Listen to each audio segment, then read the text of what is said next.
दिल्ली में लव कुश रामलीला होती है, पब्लिक के सामने लाइव परफॉर्म करता हूँ, तो एक वो अलग ही एक्सपीरियंस होता है। तो मैं वो कर रहा था। स्टार्टिंग से ही हिंदी में स्क्रिप्ट मिले तो किसी को कोई प्रॉब्लम नहीं होगी। मैंने एड से स्टार्ट किया था। मुझे ऐसा लगता है कि वो एक एक्सक्यूज़ बन चुका हुआ है आज की डेट में कि there is no budget. Role ऐसा हो कि भाई वो अपने छाप छोड़ के जाए। उनको भी कहीं ना कहीं समझना चाहिए कि 14-14 घंटे काम करना इज़ नॉट ईजी।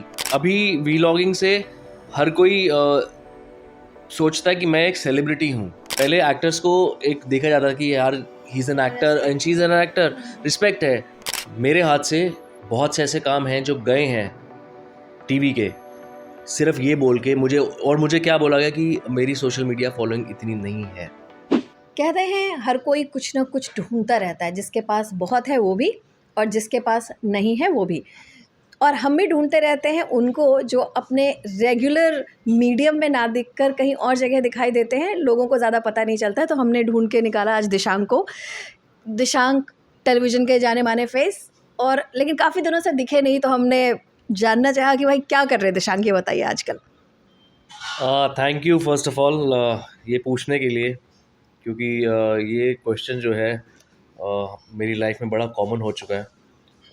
क्योंकि जो इंडस्ट्री से नहीं बिलोंग करते हैं वो उनके लिए बहुत एक कॉमन, आजकल आप क्या कर रहे हैं। तो मैं सबको ये बताना चाहता हूँ पहले तो कि जो एक्टर्स होते हैं उनकी लाइफ में सिर्फ ये नहीं होता कि हाँ भाई शो आप कर रहे हो तो सिर्फ एक वही काम होता है, तो दिख जाएंगे तो हाँ अच्छा ये काम कर रहा है। उसके पीछे का बहुत सारा काम होता है, जहाँ की आपको स्क्रिप्ट सुननी पड़ती है, समझनी पड़ती है, आपको कैरेक्टर अच्छा लग रहा है नहीं लग रहा है। एंड और मीडियम्स भी हैं, सिर्फ टेलीविज़न और फिल्म्स के अलावा और मीडियम्स भी हैं, एड्स भी हैं, उसके अलावा भी बहुत सारी चीज़ें हैं। तो हम सुनते रहते हैं और सोचते रहते हैं, जो अच्छा लगता है वही पिक करते हैं। कुछ चीज़ें मटेरियलाइज़ होती हैं, कुछ चीज़ें मटेरियलाइज़ नहीं होती हैं, तो उसी हिसाब से हम लोग चलते हैं। ये जो एक क्वेश्चन है बहुत कॉमन सबका कि भी क्या कर रहा था, तो मैं रिसेंटली मैं एक क्या कहते हैं लाइव शो का एक हिस्सा था। दिल्ली में लव कुश रामलीला होती है, जो 100 साल उनको अभी पूरे हुए हैं। तो मेरे लिए फर्स्ट टाइम था एंड वो अपने आप में एक बहुत अच्छा एक्सपीरियंस था, क्योंकि जब आप इतनी सारी पब्लिक के सामने लाइव परफॉर्म करते हो तो एक वो अलग ही एक्सपीरियंस होता है।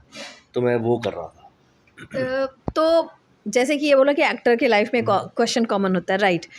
उस पे हम बाद में आएंगे। उससे पहले ये जो रामलीला का एक्सपीरियंस आपने बोला, आपने स्क्रीन पे टेक ले लेकर किया होगा, बट रामलीला में टेक नहीं था, वो स्टेज पर था। उसमें आपको डर लगा एज एन एक्टर, एंग्जाइटी हुई?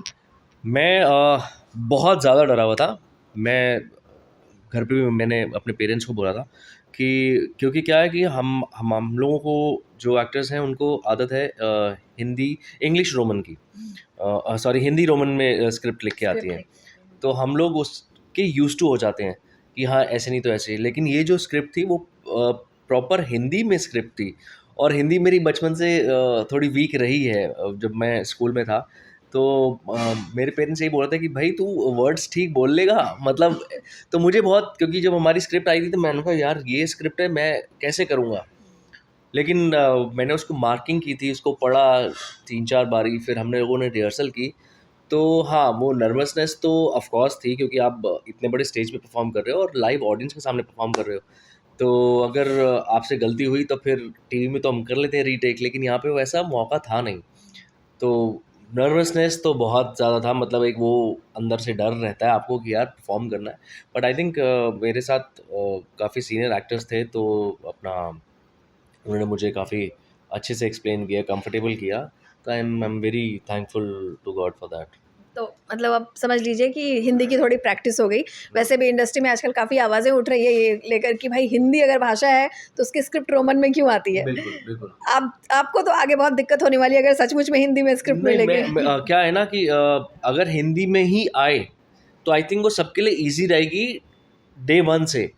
अभी डे वन से अगर अब वो इंग्लिश मतलब हिंदी रोमन में आ रहा है तो हम उससे एक अब वो एक हैबिट बन जाती है हमारी। तो वो हैबिट बन जाती है, और जब जैसे ही फिर हिंदी वाली आती है तो कहते हैं अरे ये क्या हो गया। तो वो डर ही है मुझे जहाँ तक लगता है, क्योंकि हमने स्कूल में आदत की बात है, स्कूल में हिंदी पढ़ी है, सारे सब्जेक्ट होते थे, Hindi English math science, Hindi Hindi में ही लिखी जाती थी और बोली जाती थी।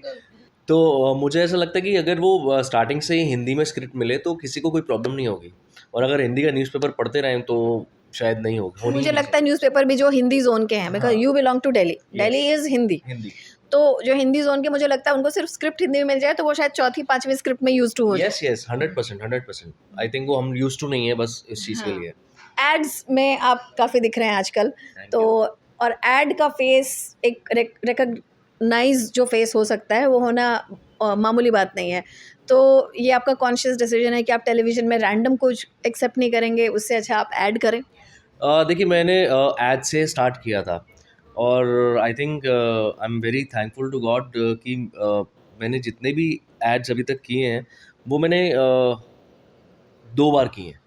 मतलब एक ही प्रोडक्ट का मैंने 2 बार शूट किया। आई थिंक वो कोइंसिडेंस कह लो या आई थिंक ऊपर वाले की ब्लेसिंग कह लो, वो बाय डिफ़ॉल्ट एक के लिए जाते हैं तो कहते हैं यार इसका दूसरा भी करना है हमें, तो वो ऐसे हो जाता है। बट हाँ, एड्स एक ऐसा मीडियम है जो मैं करता रहता हूँ, क्योंकि आई थिंक उसमें स्क्रिप्ट बहुत, हर ऐड एक डिफरेंट होता है, जैसे हम कहते हैं ना हर शो डिफरेंट होता है, तो हर ऐड एक डिफरेंट होता है। बट टीवी का वो है कि कुछ अच्छा नहीं जब तक मिलेगा तो वो है, आता है काम, ऐसी बात नहीं है। बट मैं थोड़ा पिकी हूँ, चूज़ी हूँ, तो इस चक्कर में लोगों को रहता है कि क्या कर रहा है आजकल, क्या कर रहा है अभी। अ, लोगों में एक चीज़ की बड़ी क्यूरियोसिटी होती है जानने की, वो होता है पैसा। तो मैं आपसे एग्जैक्ट फिगर नहीं पूछूंगी, बट एक जनरली अगर दर्शक जानना चाहें कि एड में बहुत कम समय में काम करके क्या आप बेटर कमा लेते हैं एज कम्पेयर टू टेलीविजन जब? देखिए डिपेंड करता है कि first of all product to product, and plus अभी पोस्ट कोविड देर इज़ इतना क्रंच हो चुका है कि मतलब if I'll tell you the figures in real, you'll be shocked, because now the thing is every ad is going for OTT, sorry, social media and YouTube।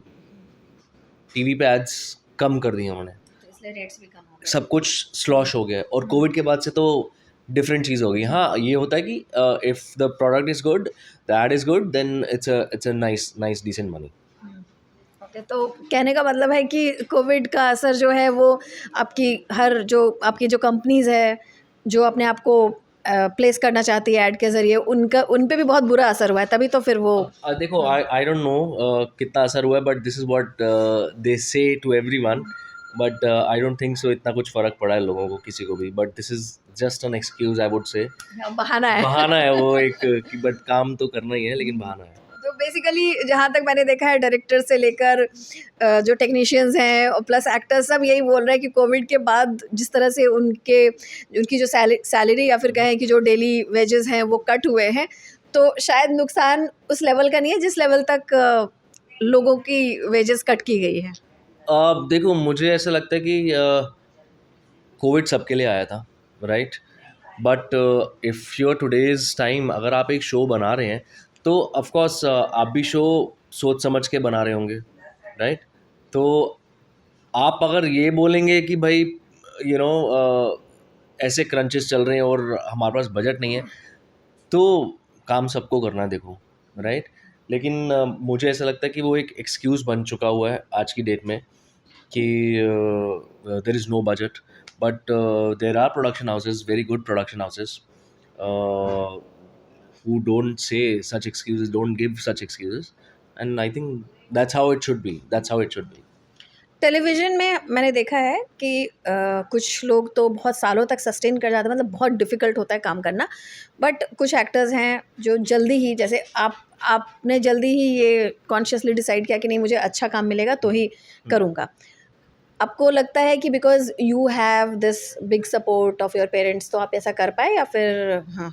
मैंने जब start किया था मैं बहुत क्लियर था अपने माइंड में कि मुझे कैसा काम करना है। मुझे आज भी फ़ोन आते हैं, मैं प्लेटफॉर्म का नाम नहीं लेना चाहूँगा, जो बोलते हैं कि इसके लिए है, तो मैं साफ मना कर देता हूँ कि नहीं, मुझे नहीं करना है।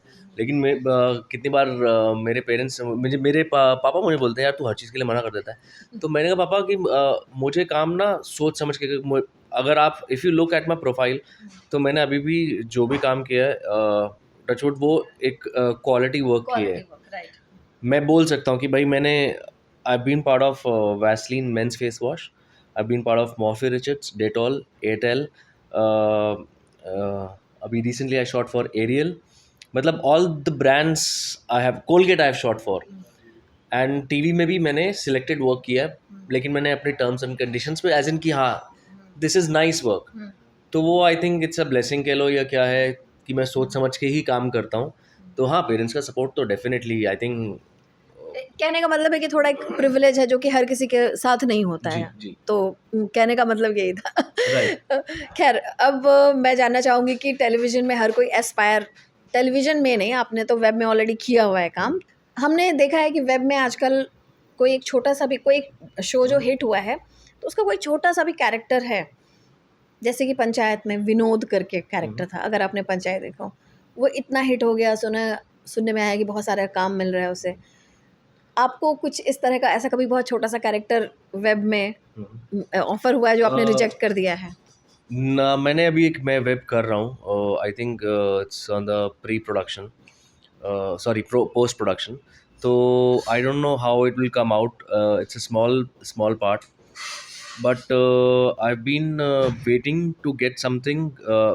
जो कहते हैं ना, मैंने ये सुना कि एक मीटी रोल होना चाहिए, ऐसा कि मतलब रोल कम हो लेकिन रोल ऐसा हो कि भाई वो अपने छाप छोड़ के जाए, वो कैरेक्टर याद रहे।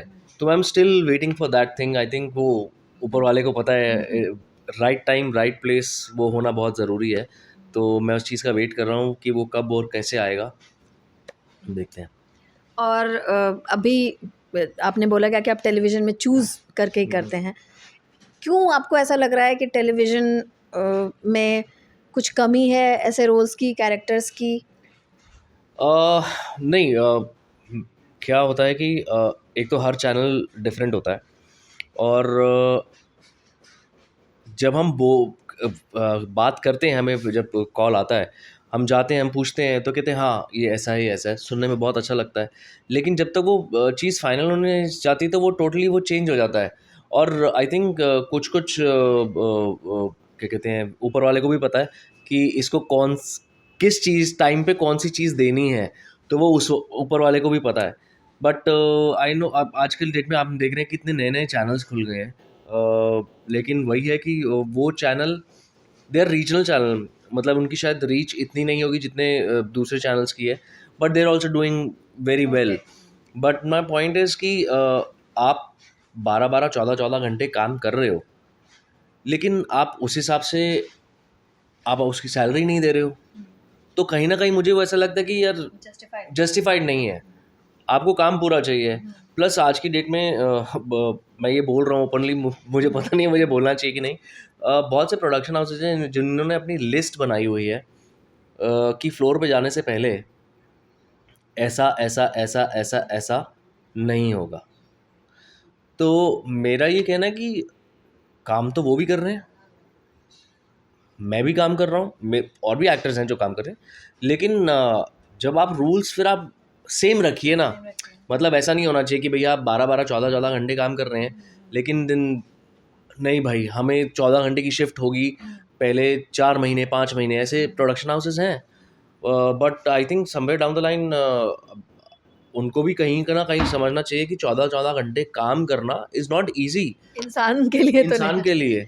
तो वो मुझे ऐसा लगता है कि कहीं कुछ चीज़ें चेंज होनी चाहिए। पर खासकर जब पोस्ट कोविड हमने देखा, जब ये हेल्थ को लेकर इतनी बातें होने लगी है राइट कि इंसान को रेस्ट चाहिए, right. At least 9 hours of rest चाहिए, तो उसमें आई थिंक उनको एक कॉन्शियस होना चाहिए, खासकर बड़े प्रोडक्शन हाउस को। Right.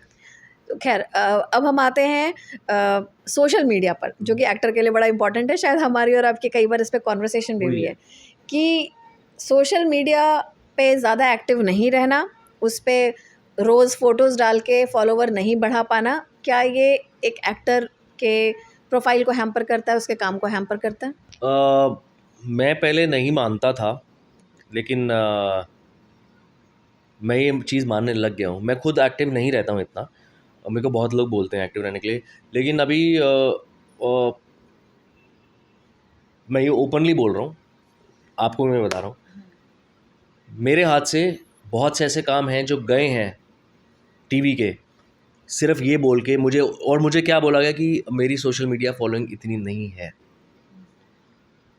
And I was like मतलब आज की डेट में एक्टर हो ना हो, उसके फॉलोअर्स और वो फेमस कितना है वो आई थिंक प्रायोरिटी बन चुकी है।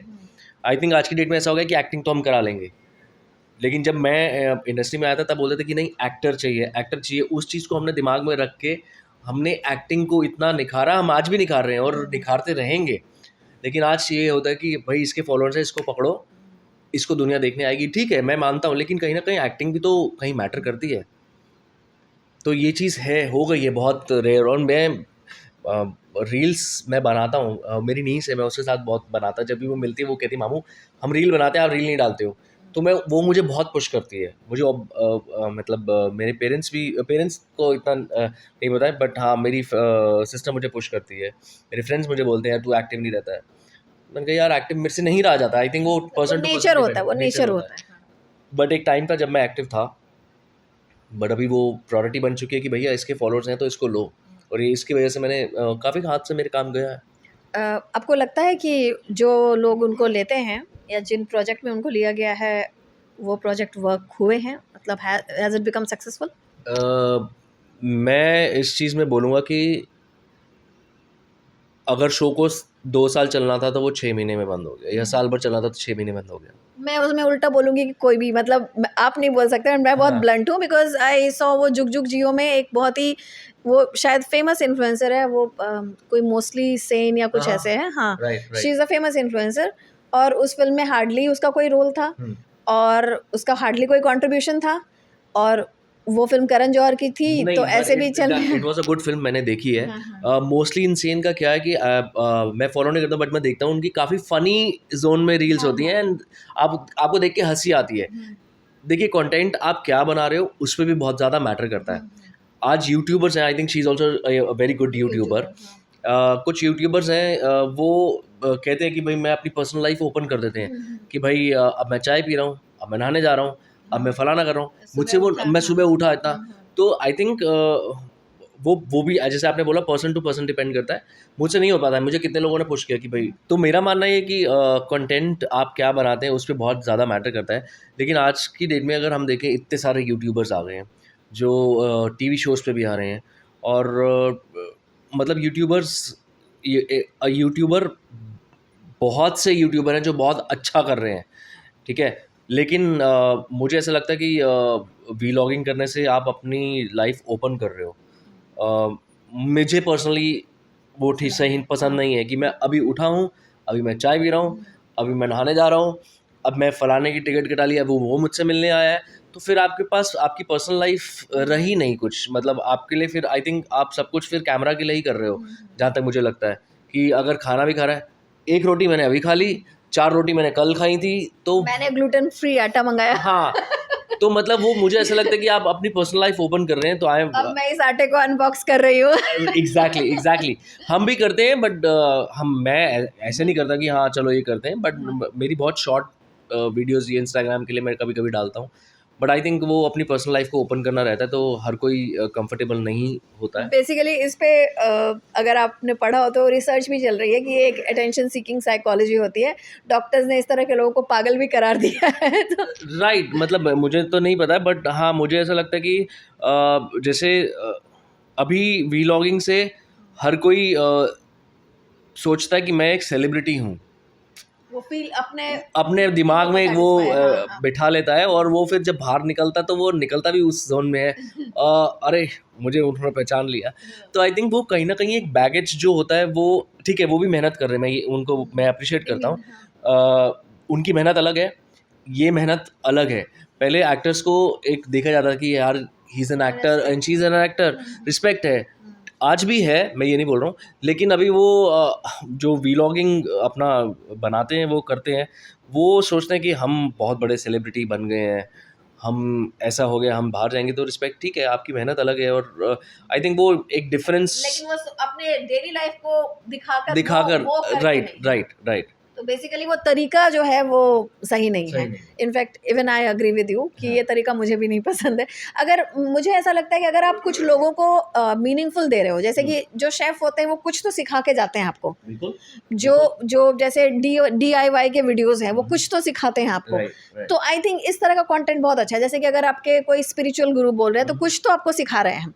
आई थिंक जो वैल्यू जो ऐड करे वो कंटेंट अच्छा है। मेरी मदर का एक यूट्यूब चैनल है जो हमने ही स्टार्ट किया था, हाँ, कुकिंग का चैनल है। मैंने देखा। तो वो अभी फ़िलहाल एक्टिव नहीं है, हम उसको जल्दी उस पे हम काम कर रहे हैं। तो वो मैं बोलता था कि हाँ यार ये लोग सीखेंगे, और काफ़ी लोग सीख भी रहे हैं। ऐसे बहुत से और चैनल्स हैं जो मैं भी फॉलो करता हूँ, मेरे पेरेंट्स भी फॉलो करते हैं। अगेन वही जो आपने बात बोली, कुछ मीनिंगफुल होना चाहिए जिससे आपको कुछ सीखने को मिले। सो के उठते कुछ तो अच्छी बात हाँ, सीखने सो को के उठ के पब्लिक रोज उठती है, रोज सबके घर में खाना बनता है, नाश्ता खाते हैं, चाय पीते हैं, सब कुछ जाते हैं, लेकिन हर कोई ये नहीं बताता ना कि आज मैंने दाल मखनी खाई है, कल मैंने पनीर के साथ खाया था, आज मैंने सरसों का साग खाया है। तो फिर भाई आप मतलब वो डिफरेंस एक वो होना चाहिए। ठीक है, उनको ये चीज़ अच्छी लगती होगी और लगती रहे, हो सकता है शायद आज मैं बोल रहा हूँ कल को मैं भी स्टार्ट कर दूँ, लेकिन अभी मैं कंफर्टेबल नहीं हूँ। अभी अब हम we are coming towards the end of the conversation. तो मैं जानना चाहूँगी कि जब आप अभी जब एक्टिवली कोई प्रोजेक्ट नहीं कर रहे हैं तो फिर फ्रेंड्स वगैरह के साथ आप मिलते जुलते हैं या फिर सिर्फ काम की बातें होती हैं? मैं बड़ा मैं स्पेशली जीजी माँ की टीम के बारे में पूछ रही मैं हूँ। बड़ा ना सिलेक्टिव हूँ, मैं आपको बताता हूँ। मेरे इंडस्ट्री में दोस्त बहुत कम हैं। वैसे मैं सब बहुत लोगों को जानता हूँ, लेकिन बहुत कुछ लोग हैं जो जिनको मैं कभी भी कॉल करूँगा ना भाई, या सुन मेरे साथ ये ऐसा-ऐसा हो गया, तो वो मेरे साथ रहेंगे, और मैं ये ब्लंटली बोल सकता हूँ। लेकिन मैं मोस्ट ऑफ द टाइम घर पे टाइम स्पेंड करता हूँ, या फिर मैं जिम चला जाता हूँ, या मैं कुछ पढ़ लेता हूँ। दो मैं इतना I am not a book reader, book lover मैं बोलूँगा, बट मन करता था पढ़ लेता हूँ। जैसे अभी जब रामलीला के बाद, क्योंकि इतनी बड़ी स्क्रिप्ट थी हमारी, उसके बाद पढ़ने की आदत थोड़ी बढ़ गई है। तो मेरा मन करता था मैं कुछ फ़ोन पे खोल के पढ़ लेता हूँ, और नहीं तो कुछ बुक उठा ली, वो पढ़ लिया। घर पे टाइम स्पेंड करना अच्छा लगता है ज़्यादा, और इधर-उधर भागना ज़्यादा पसंद नहीं मैं करता हूँ।